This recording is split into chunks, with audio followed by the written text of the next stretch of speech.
Hello everyone. Today is Monday, March 7th, 2022. Zim flour exporters lose to Guatemala, Kenya markets. This article is taken from Newsday. Exorbitant permit fees charged by government to floriculture exporters are draining fortunes out of farmers annually as markets shift to cheaper sources, according to Zim Trade, the country's foreign trade promotion agency. Floriculture involves the cultivation of flowering and ornamental plants for gardens. In a development that brought into question the effectiveness of Zimbabwe's campaign to reduce business costs, Zim Trade revealed that floriculture export permits were 35.7 times more expensive in some cases for Zimbabwe compared to the region. High production costs have a bearing on the prices that farmers charge for exports. Across all exports, Zimbabwe is rated among the most expensive in the region, a development that has pushed potential markets to alternative producers.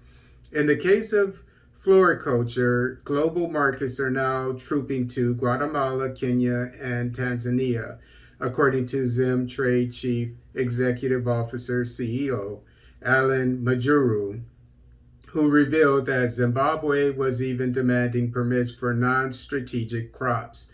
These include bananas, peas, sugar, beans, butter, cheese, citrus fruit, coffee, eggs, blueberries, avocado, potatoes, poultry and poultry products, and tea. He says Zimbabwean exporters were paying up to $1,000 to be granted rights to export flowers. In contrast, the South Africa government charges $28 for the same permit.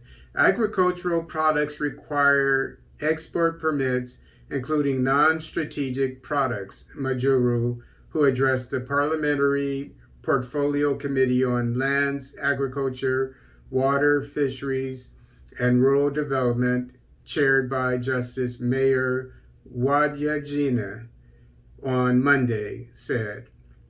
The cost of and time it takes to process permits reduce the export competitiveness of producers.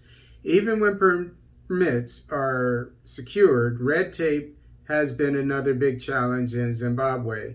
The Zim Trade CEO gave the example of sites permit fees for floriculture exporters, which he blamed for the high costs of local exports. A site's permit is issued to companies that extract wild plants before propagating them. The site's permit was increased from $250 to $1,000, Majuru told legislators. Zimbabwe's competition in Kenya, Tanzania, and Guatemala, and their site's permit costs are way less than Zimbabwe's.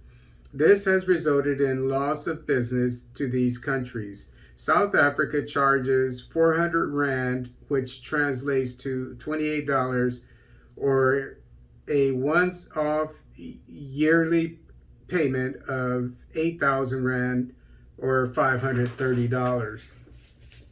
I don't know why Zimbabwe is charging so much for these farmers to export their crops, to get permits and so forth. To me, it seems as though it's just harming the economy. I mean, part of the economy is to make sure that your businesses can grow and can be competitive, etc. And this is doing just the opposite of that.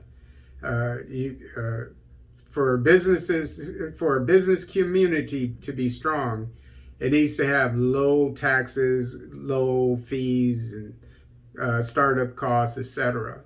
And it seems that Zimbabwe is going in the wrong direction. But I've always thought, maybe I'm naive, that African countries, especially like Kenya, it seems like Kenya is known for this, for exporting flowers which you can't eat as far as I know, to Europe or wherever, so that they can put them on their tables or whatever the case may be. I understand that is good for the economy and so forth. And a major part of an economy, especially in developing nations, is foreign currencies. Because of the more foreign currencies, excuse me, a central bank has of a country, the stronger its own currency is, from what I understand. And I understand that, because if you have money coming from all over the world, it generally makes your bank, your central bank, stronger.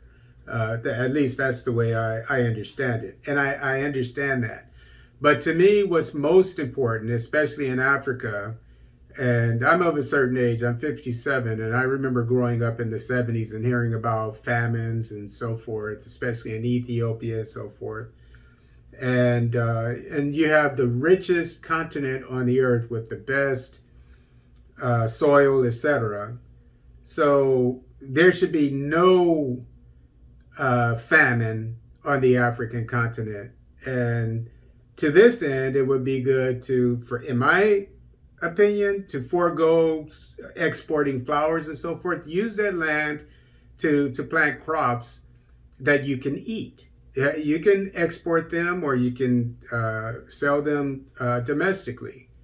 But I think that this is a better way to go for the African continent than using a lot of your land. I imagine places like Kenya, countries like Kenya, use a lot of their arable land that they could be using for, growing beans, etc., bananas, whatever, to feed people, not only Kenyans, but there's a famine coming up in Somalia right now.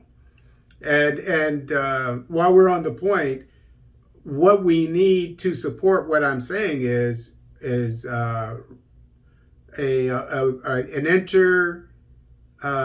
intracontinental, let's say, or railway system, so that all these crops can be sold throughout the African continent, and if we have that, these Zimbabwean farmers and whatnot, especially with the African Continental Free Trade Area, I'm sure all these fees and so forth, they'll be done away with, and we'll be able to grow. But while I'm on the subject, this is a good time for Africa to increase its trade connectivity. A little redundant, but increase its trade through an intracontinental railway system, so that crops can be exported anywhere throughout the continent in a economically and efficiently.